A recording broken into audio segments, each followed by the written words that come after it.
In this video, we'll be looking at an introduction to right-angle trigonometry as part of Unit 1, Chapter 1.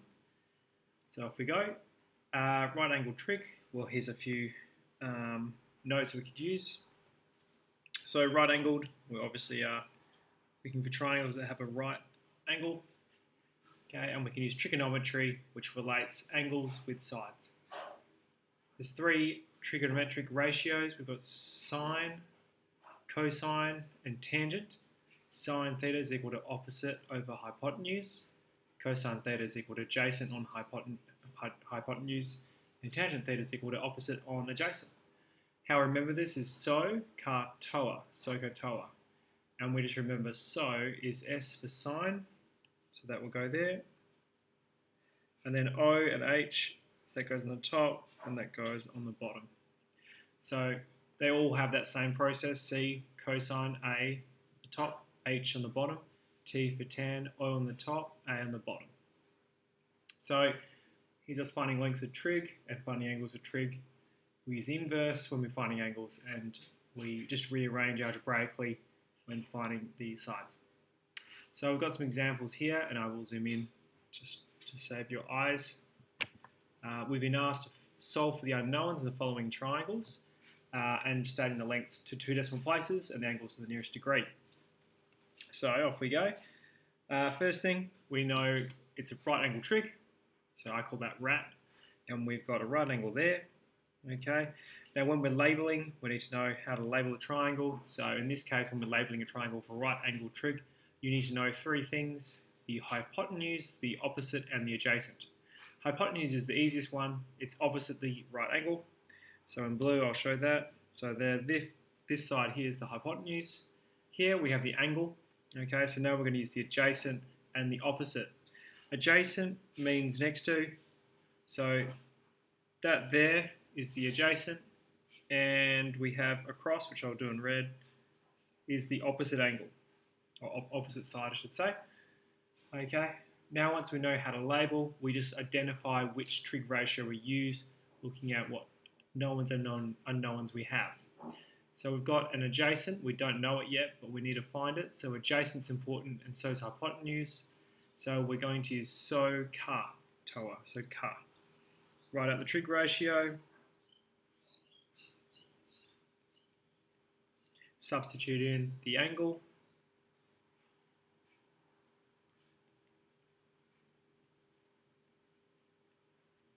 Then we need to rearrange. Algebraically, we times both sides by 12, and we get, okay, now we can check what this is. Make sure your calculator's in degrees. If you want to clear your screen, clear all variables, just do that. Okay, and then we type in 12, shift 2 for cosine 35, close bracket, and we get x is equal to 9.83. Why is it 3? Because that now 9 there is going to make the 82 become 83. So 9.83, and then put our units in because this is a length. So the adjacent side is 9.83. So that's 9.83 meters. So we've just used trigonometry to help us find the length of the adjacent side. Okay, let's have a look at B now. Oh, and one extra thing, if you do want to use the solve function, go shift equals, and then we're going to use our function here, shift 2, and then put in x for our angle, and go equals, shift divide for the fraction button, and then go x on 12, and then close your bracket. And I realise we actually do know the angle. The angle in this case is 35, and go enter, and it gets the same answer. So there's another way to do it. If you are going to show you working in that case, can you make sure you just go CP, solve, and just put a bracket around that. Okay, so this one here, we have another right angle trig problem label. So opposite the right angle here, that'll be the hypotenuse, and then the angle here, this is opposite the angle, so this is the opposite side. What do we use? Well, so sine, write it out. Then sub in what we know. Now you may note this is in millimeters and this is in centimeters, so let's convert that into the same units. We're going to go 13 millimeters. Now we'll run into a problem here where we need to get rid of this sign. Now what I can do, there is a function, like the opposite of a square is a square root. The opposite of a sine is an inverse sine. When they come together, they cancel out when just left with the theta. But what I do to one side, I do the other. So, rewriting this out, it'll be theta is equal to inverse sine of 8 on 13. So you can think of the inverse sine is finding the angle when we know the sides, whereas a sine or a cosine is finding the side when we know the angle.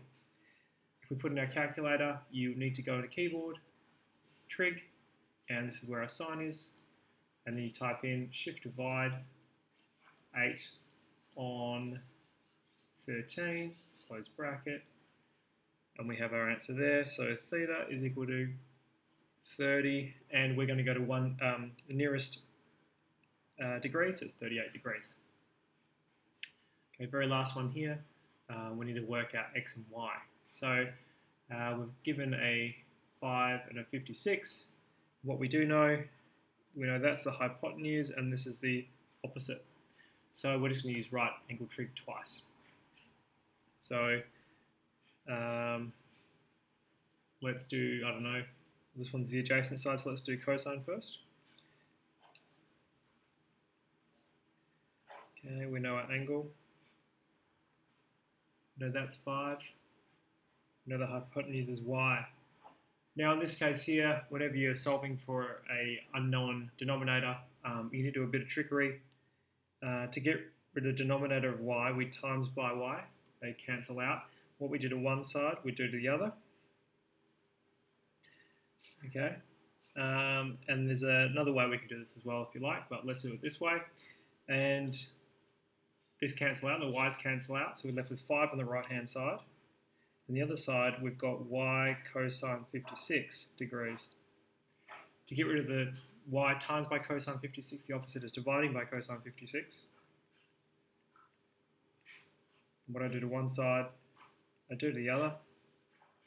And now we have y is equal to 5 on cosine 56 degrees. I might just clean that one up.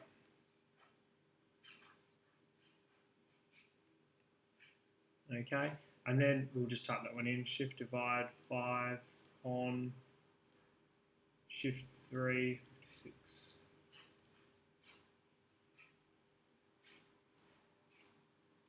Shift 2 there.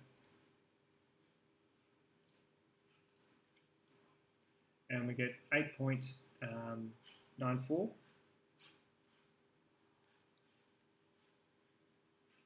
And then we put our units, meters. So we can add that to our thing if we like, 8.94 meters.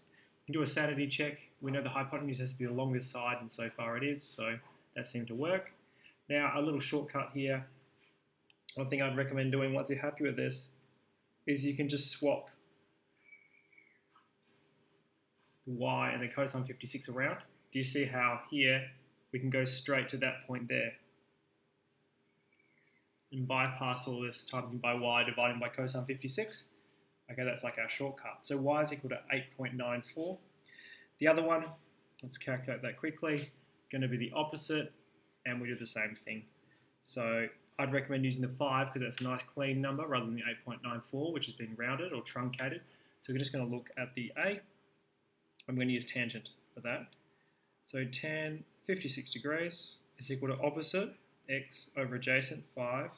So x is equal to 5 times by tan 56 degrees. And if we plug that in the calculator, 5, shift 3, that's what I was going to do there. Close our bracket, we get 7.41. And then put our units, meters. It's always good to have, as a final thing, you just make sure you state that x is equal to 7.41. Okay, so this is our first video looking at some right angle trig. We'll look at drawing a diagram in the next video.